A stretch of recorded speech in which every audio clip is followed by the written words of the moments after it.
Welcome, everyone, to episode 77 of 1 Hour, 1 Decision. I am Chris. And I'm Tom. And we take 60 minutes and play a random game on Xbox Game Pass and decide who do we pick to survive? None of them. That's right. This episode, we're going to be talking about This War of Mine, requested by our frenemies at Welcome to Game Corp. So here we are, guys. We're going to be talking about the game that you picked for us.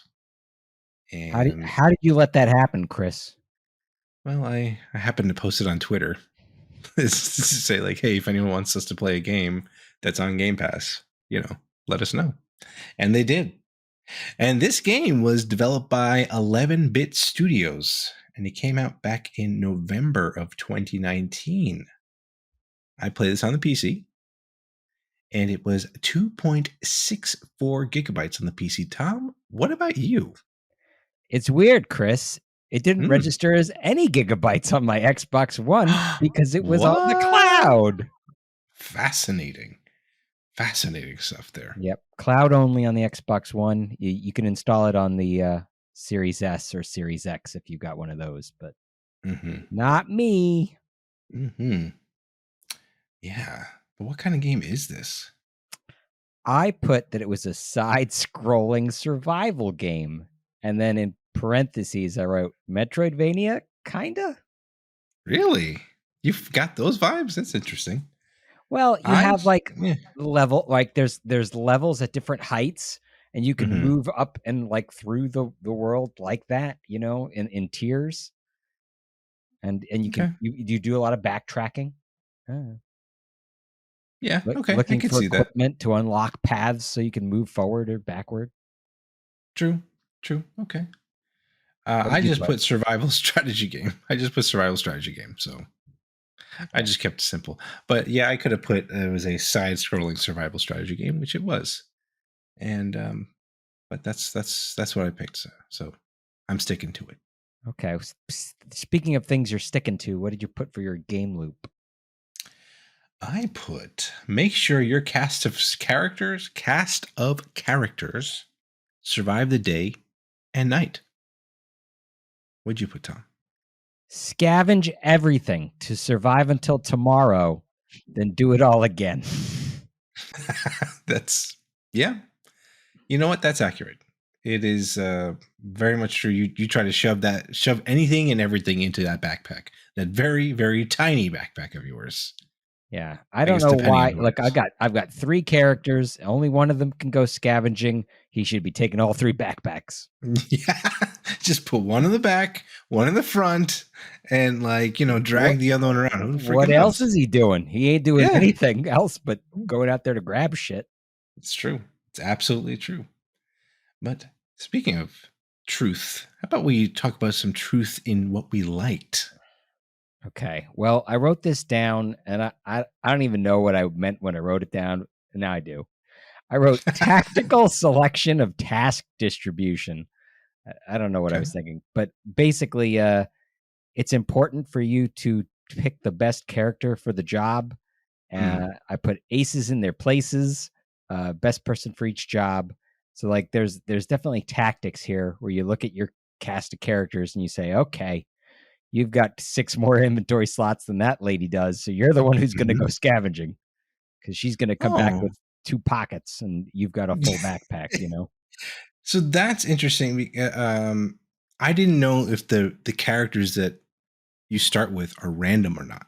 So I had 3 guys. One was a cook. Another was a footballer. So he was very good at running. And then another one was like my survivalist, who's the one that I would send out because he could carry the most stuff and whatever. What it seemed like you had a female character? Yeah, I did. I did have a lady. I had a lady and 2 dudes. One of the guys was a footballer, so I must have gotten the same dude there, where he had good stamina and could run faster than most people. And I don't remember, the exact distribution of the other 2 abilities, but I know one of them started the game sick, so I had to have him rest most of the time to he stayed home and like in bed until he wasn't sick anymore. Okay. All right. We both put down that music and art definitely fit the mood and the subject. That was very true. Lots of grays in both the art and the music. I would say. I Yeah, want to say that. But, it felt kind of wet to me. mm. I don't know how that communicated itself across the internet, across the screen, but Right. it was dark and wet and sad. Yes. Very sad. Very somber stuff going on because you are in a war-torn city and you're just trying to make it, trying to survive and trying to survive it out. Yeah, it's interesting that you're not combatants, right? No, And usually when you play a game like this, you're some kind of combatant. You have a gun or something. yeah, you're not Solid Snake. You're not. What's the guy from Wolfenstein? God, BJ you know what I'm talking. Blazkowicz? But yeah, you're not BJ Blazkowicz. You're one of the guys that are watching BJ Blazkowicz get going mowing down Nazis and stuff like that. So yeah, I agree with you there. Actually, I wrote the same thing. So yeah, it's true.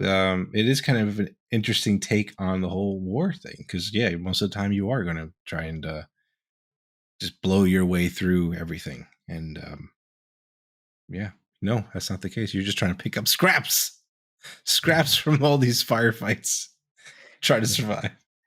Yeah, maybe he can find the crate of food that he left behind when he was.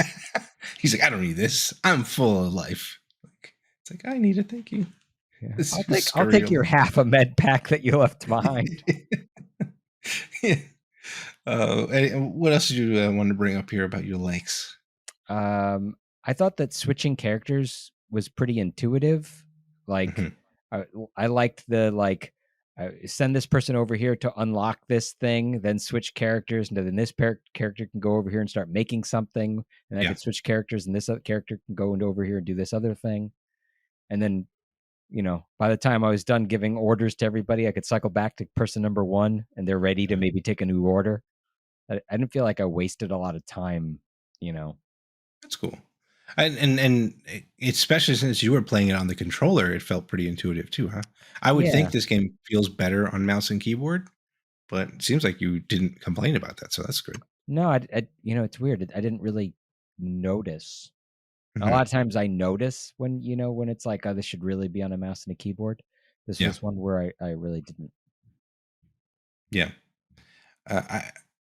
I also thought this is not in the game, but I thought it was interesting. I did a little research about the game and how they, um, the developers use this to raise awareness about the kind of things that people deal with in war torn countries and stuff like that. And in fact, I think they started during this whole war with Russia and stuff like that. They actually started a donation. So every time like they would sell the game, all those proceeds would go to those war torn countries and stuff like that. Like for example, in Ukraine and stuff like that. I think they raised a lot of money. So it was pretty cool to see that.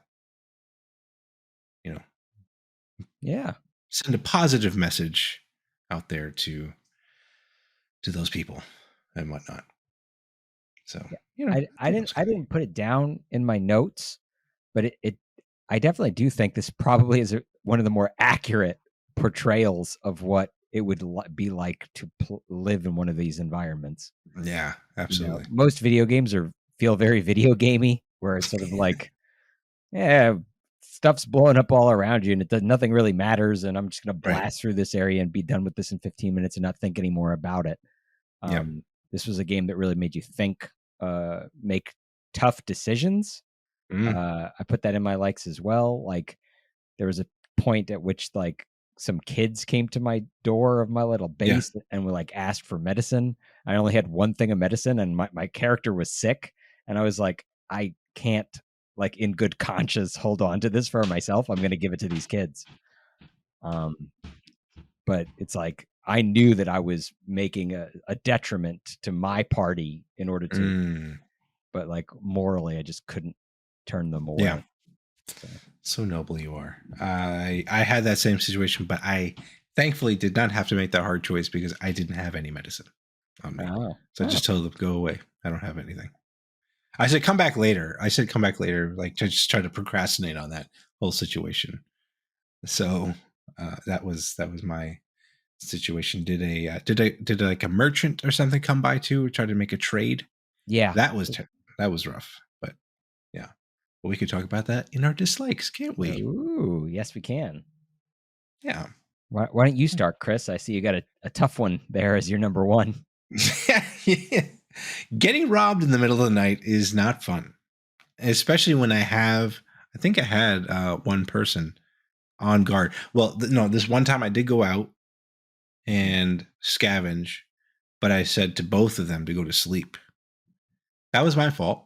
Lesson learned. Lesson learned. But some of our stuff got jacked when someone was not on guard duty. So that was tough. That was tough. But what about you, Tom? Uh, when I didn't. I wrote here. I strongly dislike locked content behind a paywall, and I'm trying to remember what exactly I Yes, saw that irritated me about that. I agree with you right there because actually, when I was starting the game, you saw there was like a couple of modes, and it didn't look like anything was locked behind a paywall, at least in my view. Oh, So when that's I what this clicked, says.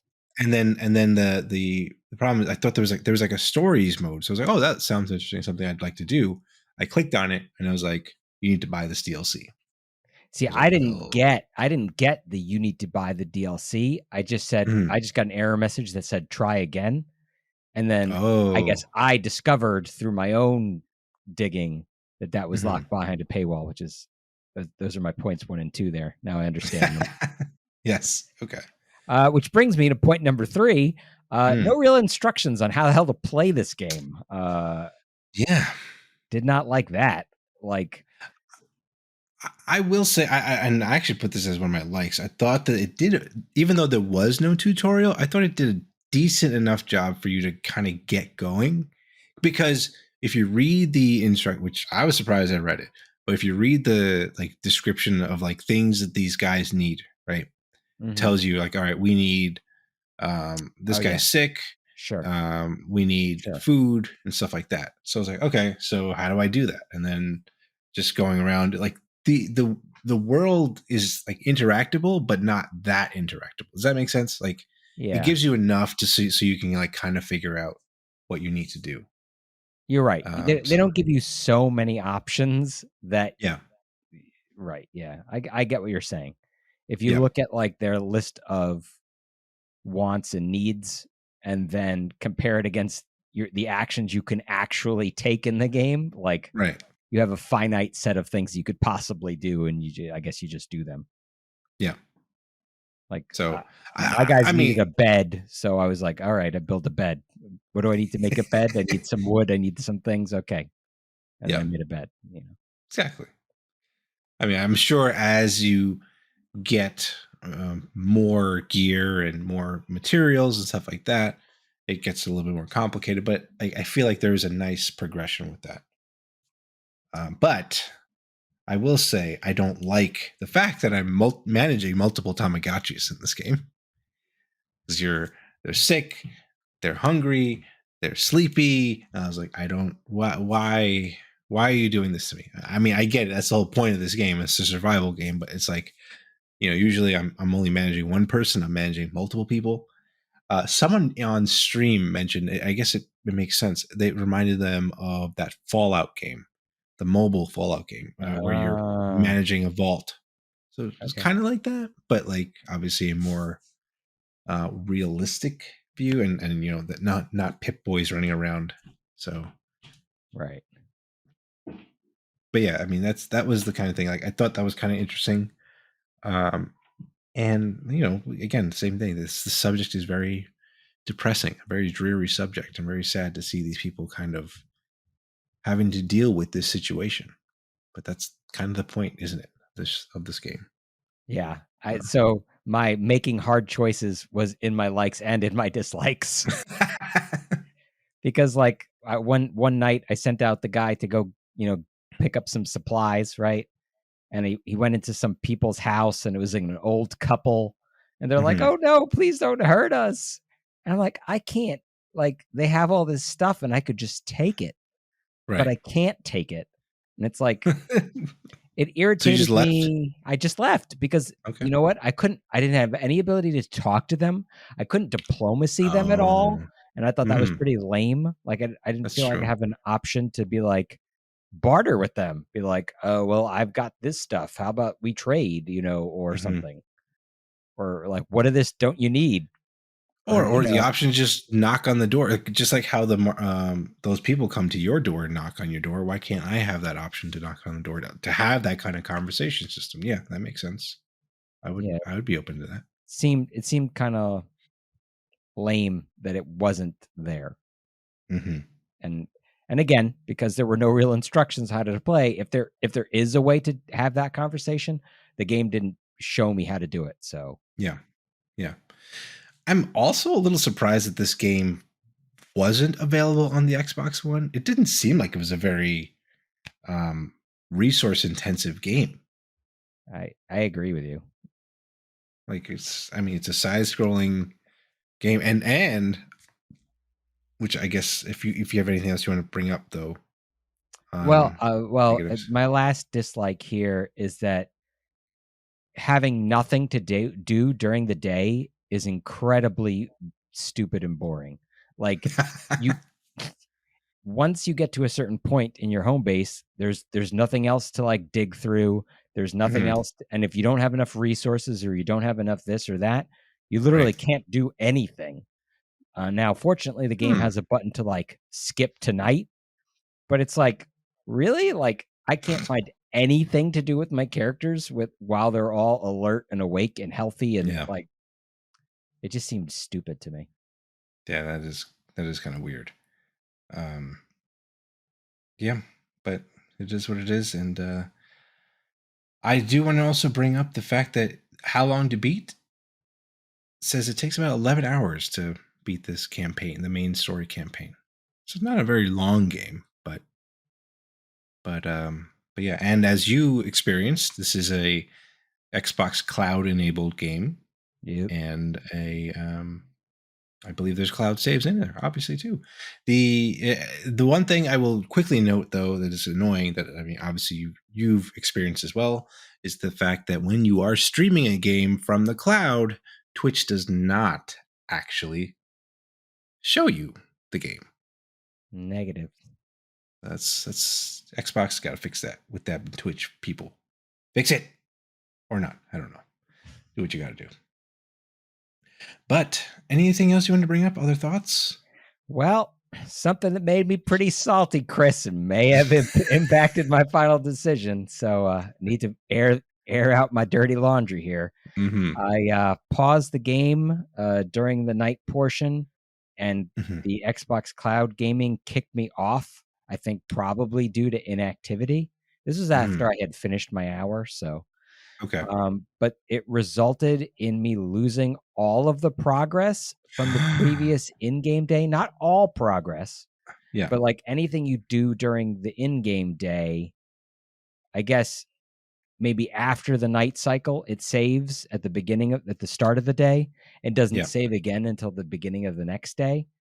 Um, but it was frustrating because it's like, I guess Mm. it was one of those days, I suppose, where I actually had a productive day and did some actual stuff. Yeah. And then I lost all of it, and I was pretty Oh, miffed about it. I don't I'm like sorry to having hear to that. redo stuff. It's not fun. I agree. I agree. But we do have to redo one thing.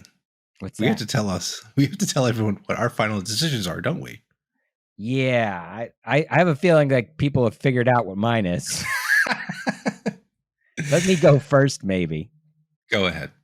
But before we get to that, we wanted to let you know about a spectacular sponsor, Winner Winner.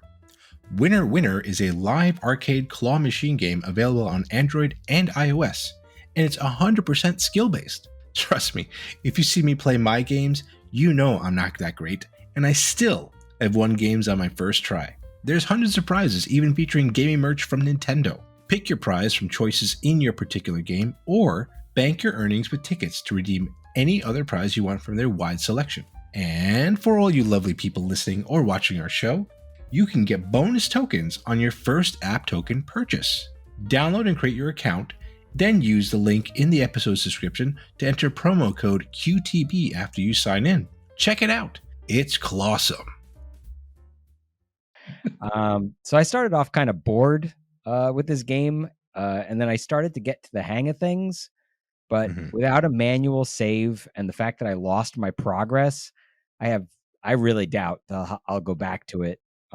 Even though I was towards the end of the hour actually starting to like it. Like I didn't like it at first. I was like, I don't know what's going on. This is boring and stupid.